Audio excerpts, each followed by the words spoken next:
나타나시리라. 아멘. 오늘 받으신 본문의 말씀을 가지고 여러분과 그리스도의 은혜, 메시아 예수 그리스도의 은혜, 그것이라는 제목으로 함께 은혜를 나누기를 원합니다. 이 땅에 예수 그리스도께서 메시아로 오신 그 은혜는 무엇보다도 옛 언약을 폐하시고 새 언약을 성취하셔서 언약을 완성하신 것이 우리에게 가장 큰 은혜가 될 것입니다. 오늘 읽은 히브리서 9장 23절 바로 앞부분에 이런 말씀이 나와요. 또 이와 같이 피를 장막과 섬기는 모든 그릇에 뿌렸느니라. 율법을 따라 거의 모든 물건이 피로써 정결하게 되나니 피 흘림이 없은즉 사함이 없느니라. 예수 그리스도께서 이 땅에 오셔서 십자가에 못 박히고 피 흘리시고 부활하심으로 우리가 죄 용서함을 받았고 부활의 승리에 동참할 수 있었던 것이지요. 사실 예수 그리스도의 피 없이는 우리가 아무것도 할 수 없는 그런 죄의 문제를 우리 예수님께서 해결해 주셨어요. 그런데 옛 언약은 동물 희생 제사를 드리고 그 피로 대속죄일 때 대제사장이 그 피를 가지고 들어가서 성막에 뿌리고 또한 각종 그릇들에 뿌려서 그 동물의 피로서 정결함을 얻게 했다라는 것입니다. 그런데 예수 그리스도의 피는 그 동물의 피와 전혀 같이 비교할 수 없다. 그래서 오늘 이 그리스도의 은혜가 오늘 주신 히브리서 9장에 나오는 말씀에 우리 예수님이 어떻게 언약을 성취하시고 완성하셨는가. 오늘 주신 말씀 23절에 보니까 이 땅에 있는 땅의 성소, 땅의 장막에 있는 것들은 동물 희생 제물로 드린 그 피로 정결케 했어요. 그런데 우리 예수님은 이 땅의 제사장이 아니라 하늘 장막, 하늘 성소의 영원한 대제사장이 되시지 않습니까? 그러니 우리 예수님은 그 동물의 피와 비교할 수 없는 하나님의 아들, 영원한 대제사장 된 예수의 피로 우리를 깨끗게 하셨다. 예수님이 오늘 23절에 보니까 더 좋은 제물로 우리에게 언약을 성취시켜 주시고 언약을 완성시켜 주셨던 것입니다. 하늘에 있는 모형, 그림자, 그것이 바로 이 땅에 있던 성소, 장막이었던 것이지요.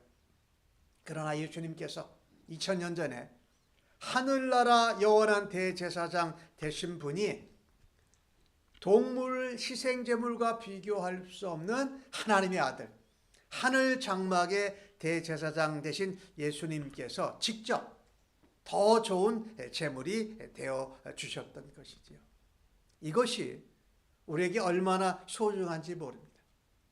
동물의 희생의 피로도 장막과 그 그릇들을 백성들을 깨끗게 하는 능력이 있었는데 물론 그것은 완전하고 영원하지는 않았지만 잠깐 제한적이고 부분적이었지만 예수님은 그 예수님의 이 더 좋은 제물이 직접 되어 주셔서 예수의 피로 모든 것을 새롭게 하시고 우리로 정결케 하신 이 더 좋은 제물로 되어 주셔서 우리에게 언약을 새 언약을 성취하시고 그 언약을 완성하신 것이 우리에게 은혜가 됩니다. 그러니까 다른 제물과 비교할 수 없다. 우리를 위한 유일한 더 좋은 제물은 바로 예수 그리스도께서 직접 우리의 죄를 속해 주시는 속죄 제물이 되어 주신 것이 가장 우리에게 좋은 제물이라는 것입니다. 사실 동물 제사 제물로 드리고 동물의 피로 드린 것은 사실 해마다 죄를 기억하게 하는 것이에요. 죄가 생각나게 해요. 그래서 그 동물의 피로 제사를 드릴 때마다 우리는 정말 더 좋은 제물 대신 예수 그리스도의 피로 우리가 정결함을 받는다면 어떻게 될까라고 하면서 그 율법은, 그 동물의 구약의 희생 제사는 메시아가 더 좋은 제물로 우리를 위해서 흘리실 피를 기다리게 만들었던 것이죠. 그래서 율법은 예수 그리스도께로 우리를 인도하는 초등학교 선생님 같은 역할을 했고, 율법을 우리가 다 지켜서는 구원을 받을 수 없고, 율법으로는 우리가 부족한 자들이구나, 죄인이구나 라고 하는 것을 깨닫게 함으로 더 좋은 제물 대신 예수 그리스도로 피로 인하여서 우리가 언약의 완성에, 언약의 성취하는데 우리가 은혜를 받게 되었던 것이죠. 첫 번째로 예수님은, 그리스도를 통한 은혜는 우리에게 누구와도 어떤 동물과도 비교할 수 없는 더 좋은 제물이 되신 예수님으로 인하여서 우리가 언약의 성취 가운데 들어감을 감사해야 할 것입니다. 오늘 두 번째로 24절 말씀을 보니까 좀 말씀을 드렸는데, 그리스도께서는 이 땅에 있는 성소나 성막에서 제사장 역할을 하시지 않으셨어요. 그러면 어디서 들어가셨느냐? 하늘에 있는 성막, 하늘에 있는 성소에서 하나님 앞에 우리를 위하여 나타나셨다라고 말씀합니다.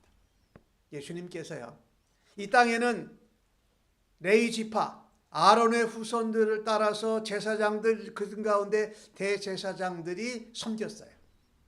그러니 예수님께서는 이 땅에 있는 모형이나 본을 뜬 것의 그림자에서 그 성소 성막에서 우리를 위하여서 대제사장으로 들어가신 것이 아니라 하늘에 있는 본형, 원형, 실체된 하늘의 성막의 영원한 대제사장으로 우리를 위해서 들어가셨다라는 것입니다. 이 땅에 있는 것은 그림자예요. 섀도우예요. 그리고 예수님이 오실 것을, 대제사장으로 그 사역을 감당할 것을, 희생 제물이 예수님이 더 좋은 제물이 되실 것을 보여준 것이지 그것은 실체가 아니었다라는 것이지요. 그래서 우리 예수님은 우리를 위해 하늘 장막, 하늘 성소에 들어가시면서 옛 언약을 폐하시고 새 언약의 성취, 그 완성을 통해서 우리에게 놀라운 은혜를 베풀어 주신 것입니다. 그리고 이 땅에서 예수님이 십자가에 돌아가셨을 때에 성소의 성막에 들어간 것이 아니었어요. 그런데 예수님이 십자가에 돌아가실 때에 성전 휘장이, 성소에서 지성소로 들어가는 휘장이 갈라지면서 그 지성소로 들어갈 수 있는 길을 가장 먼저 예수님이 가셨고, 그 먼저 앞서가신 길을 따라서 우리가 갈 수 있도록 하는 은혜를 베풀어 주셨다는 거죠. 그래서 우리가 이 땅에 있는 성소나 성막에 들어가는 것으로 위로를 받는 것이 아니라 예수님이 하늘 장막에서 우리를 위하여서 대제사장으로 친히 들어가신 것이 땅에서, 성막에서, 성소에서 휘장이 갈라져 성소로 들어가는 길을 열어주셨다. 그래서 우리가 예수 그리스도를 힘입어서 지성소라고 하는 하나님의 임재하는 곳으로 예수 그리스도를 따라서 예수 그리스도의 이름을 힘입어서 하나님께로 누구든지 담대히 믿는 자들은 나아갈 수 있다. 그래서 베드로서에 나오는 말씀처럼 우리가 다 왕같은 제사장으로 하나님 앞에 나아갈 수 있는 그런 담력을, 그런 축복을 우리가 누리게 된 것이 은혜라는 것이지요. 오늘 주신 말씀 25절에서 27절까지의 내용을 짚으시고 보면, 세 번째로 예수님은요, 단번에 제사를 드리심으로 우리에게 언약이 성취되고 완성되는 은혜를 베풀어 주셨습니다. 이 땅에 있는 땅의 장막의 대제사장들은 해마다 그 제물의 피를 가지고 성소로 들어갔어요. 그리고 1년이 지나면 또 다른 1년, 또 다른 1년을 계속해서 반복해서 자주자주 동물의 피를 가지고 들어갔어야 했어요. 물론 들어갈 때 자기 자신을 제물로 드린 대제사장은 아무도 없었어요. 그런데 유일하게 예수님만이 단번에 대제사장이 자신이 제물이 되어져서 하나님께 드려졌다라는 거예요. 죄인들을 위하여서. 이게 얼마나 소중한 은혜인지 모릅니다. 동물의 피를 가지고 제사를 드렸던 제사장은 자주 매년 그것을 반복해야 했어요. 예수님은 이 땅에 속한 장막의 대제사장이 아니시고 하늘 장막에 속한 대제사장이고 스스로 희생제물이 되셨기 때문에 예수님이 그런 것을 반복하실 이유가 전혀 없었던 것이지요. 그래서 오늘 26절 말씀에 보니까 단번에 제물로 드렸다. 또 28절에도 보니까 단번에 들이신 바 되었다. 죄를 담당하려고 단번에 들이신 바 되었다. 누가요? 자기 자신이. 대제사장 되신 예수님이, 하늘나라의 대제사장 되신 예수님이 단번에 들어가셔서 제물이 되셔서 새 언약의 완성과 성취를 이루셨다라는 것입니다. 이 예수님이 단 한 번에 죄인들을 위하여서 제물이 되셨던 것을 우리는 기억할 때예요. 우리가 잘못하고 죄를 범하고 실수하면 자꾸 성소로 성막으로 나아가서 동물로 희생제사를 드리려고 하는 것을 멈춰야 한다는 거예요. 그게 아니라 예수님이 단번에 나의 모든 죄를 위하여서 제물이 되고 그것을 담당해 주셨으니 나는 예수님을 힘입어서 예수님께 나아가고 예수님을 힘입어서 하나님께 나아가는 일을 해야 된다는 거죠. 이게 우리가 이제 옛 언약과 새 언약이 달라진 거예요. 옛 언약은 내가 죄를 짓거나 범죄하거나 실수를 하면 희생제물을 가지고 대제사장을 통해서 하나님께 이제 정결함을 받았는데 이제는 그게 아니라는 거예요. 우리가 동물 제사로 하나님 앞에 드릴 필요가 없고 단번에 그 희생제물이 되어지신 예수 그리스도를 힘입어서 예수님께 나아가고 예수님을 힘입어서 하나님께 나아가는 일을 더 반복해야 된다는 거예요. 이게 주님이 우리에게 주신 은혜예요. 그러니까 계속해서 우리가 더 좋은 제물, 예수 그리스도의 피, 그 다음에 단번에 제물이 되신 예수를 우리가 말하고 있잖아요. 이게 은혜라는 겁니다. 그래서 우리는요, 신앙생활을 하다가 우리가 실수를 하고 범죄하고 어려움을 당했을 때에 우리는 누구에게 나아가야 된다고요? 단번에 희생제물이 되신 예수님께 나아가는 거예요. 그 예수님의 이름, 예수님의 보혈의 공로, 예수님이 대신 모든 것을 감당하신 속죄의 은혜를 힘입고 하나님 앞에 어떻게? 나는 죄인이지만, 나는 범죄하고 실수했지만 나의 죄를 대신 용서해 주신 예수님과 함께 예수님의 힘으로 하나님 앞에 담대하게, 어떻게 말하면 나는 용서받을 수 없지만 예수님 때문에 용서받는 자로 여김을 받고 하나님 앞에 나아갈 수 있게 하신 것이 바로 예수님이 우리에게 주신 은혜라는 것입니다. 그것을 여러 번 반복하신 것이 아니라 단 한 번으로 그 일을 감당하셨다. 그리고 오늘 26절의 끝부분에 보니까 단번에 제물로 드려 죄를 없이 하시려고 세상 끝에 나타나셨나 이렇게 말합니다. 여기 세상 끝. 예수님이 이 땅에 오셨을 때에 사람의 모습으로 사람의 아들로 이 땅에 오셨을 때부터 그때가 시작이 뭡니까? 세상의 끝날입니다. 세상의 끝날의 시작이 바로 예수님이 오신 때부터다. 그 다음에 예수님이 다시 십자가에 죽으시고 부활하셔서 승천하셨다가 다시 재림하실 때, 그때는 마지막 끝이에요. 종말이. 그러니까 예수님이 오셨을 때가 말세가 시작이 되었다면 예수님이 다시 재림하시는 그때는 이제 온 세상의 정말 끝이 되는 종말이라는 것이죠. 여기 세상의 끝이라는 이런 이야기는 뭐냐면요, 옛날 언약과 새 언약의 경계가 되는 시대, 그게 바로 예수님이 탄생하여 이 땅에 오신 것이지요. 우리를 죄 없게 하려고, 죄를 용서해 주시려고 예수님께서 단 한 번에 우리의 죄를 대신 짊어지셨다. 그러니 아까도 말씀드렸던 대로 우리가 반복해서 해야 될 것은 동물 제사를 드리려고 하는 것이 아니라 예수께 나아가는 것을 반복해야 된다는 거예요. 예수께 나아가서 예수의 십자가 보혈의 공로를 의지하고 주님의 이름을 붙들고 하나님께 나아가는 일을 성소나 성막이 아닌 언제 어느 곳에든지 할 수 있는 것, 이것을 우리에게 주신 은혜라는 거예요. 주님으로 인하여서 담대히 하나님 앞에 나아갈 수 있게 되었다. 그 다음에 오늘 마지막 절에 27절에 나오는데, 한 번 죽는 것은 사람에게 정해졌다. 그런데 그 뒤에는 심판이 있다라고 말하고, 그러니까 예수님이 다시 오실 때에는 믿는 자들은 영광의 부활로 동참할 것이지만 그 예수님의 보혈, 단 한 번에 우리를 위한 희생 제물이 되신 더 좋은 제물이요 영원한 대제사장 되신 예수님을 믿고 그 보혈의 공로를 믿지 않는 자들은 어떻게 심판을 받는다고 이야기하고 있어요.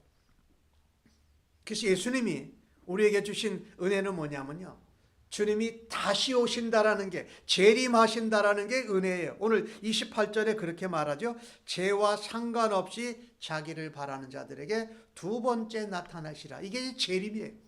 이게 믿는 자들에게는 주님이 다시 오셔서 우리도 주님의 부활과의 영광에 동참하는 것이고, 그 부활의 영광에 동참하지 못하는 자들은 심판을 받게 된다라는 말씀이죠.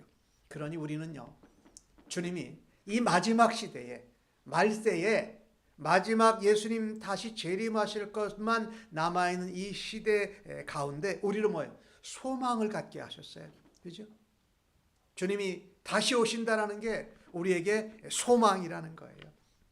이 표현이 옛날 구약 시대의 대제사장들이 이 대속죄일 때마다 지성소에 들어갈 때에 밖에 있는 사람들은 대제사장이 살아 나와야 우리가 주님 앞에 속죄, 1년에 대속죄를 드린 게 용서를 받는 거예요. 제사장이 입었던 옷에 보면은요, 뭐가 달려있냐면 방울이 달려 있었어요. 그래서 제사장이 하나님 앞에 혹 죽지 않았나 하는 소리를, 그것을 확인할 수 있는 게 방울 소리였거든요. 그러니까 딸랑딸랑 소리가 나면 아직도 대제사장이 살아있구나. 그러면 아직도 우리가 죄를 용서받기 위해서 대제사장이 지금 하는 것이 지금 제대로 잘 진행되고 있구나. 그런데 딸랑딸랑 소리가 안 나면 대제사장이 죽은 거예요. 그러면 죄 용서함을 받지 못하는 일이 이제 벌어지는 거거든요. 이 모습이 바로 그거예요. 예수님이 나타나셨는데 다시 두 번째 나타나실 거다 하는 게 뭐냐면, 지성소에서 대제사장이 살아 걸어 나와야 이게 죄 용서를 받은 거거든요. 그러니 예수님이 이 땅에 마지막 때에 세상 끝날에 오셔서 다시 재림하신다라고 하는 그 나타남, 그것이 믿는 자들에겐 소망이요 은혜가 된다는 말씀이지요. 그래서 오늘 주신 말씀을 정리해 보면, 예수 그리스도의 은혜는 뭐냐? 새 언약 대신 예수님이 우리에게 언약을 성취하시고 완성하시다는 것이 은혜라는 것. 더 좋은 제물이 되었습니다. 이 땅의 장막 성소가 아닌 하늘 참 장막에 들어가는 영원한 대제사장, 이 땅의 제사장처럼 수없이 반복하는 것이 아니라 단 한 번에 대제사장 된 자기를 희생제물로 드리심으로 우리를 죄에서 건져주셨고, 우리에게 소망을 주신 것은 그 예수님이 마지막 때 말세에 예수님이 이 땅에 탄생함으로 시작되었는데 그 예수님이 죽으시고 부활하셔서 승천하셔서 다시 재림주로 우리에게 오신다라는 것이 소망인 줄로 믿습니다. 우리 2차 대전이 한참 되었을 때에 이 1944년 격이죠. 이제 그 연합군이 참 그 노르만디 해안에 성공적으로 상륙을 합니다. 그러니 이제 독일이 연합군이 노르만디 그 지역에 상륙을 했을 때에 이게 이제 독일은 아주 난리가 난 거예요. 성공적으로 그 노르만디에 상륙했을 때 연합군이 독일군에게 이기기 시작합니다. 그런데 승리해서 전쟁이 끝난 것은 아니었어요. 노르만디 상륙 작전이 그 독일군에게 굉장히 위협이 되고 이제 연합군이 계속해서 독일군을 쳐부시고 무찔러가는 그런 가운데 있었어요. 그래서 그 노르만디 상륙 작전을 뭐라고 표현을 했냐면 D-Day라고 표현했어요. D-Day. D-Day는 영어로 표현하면 Decision Day예요. 그러니까 뭔가 결단의 날. 또 이제 전쟁을 할 때는 결판을 내는 날이에요. 그게 노르만디 작전이. 그러니까 예수님이 이 땅에 오신 것이 이 땅에 십자가를 지시기 위해서 또 부활하고 승천하시기 위해서 온 그 날이 바로 우리에게는 결판의 날이고 결정의 날이에요. 그런데 그 노르만디 상륙 작전으로 그 연합군이 전쟁을 다 승리한 것이 아니라 연합군이 어디를 공략했을 때일까요?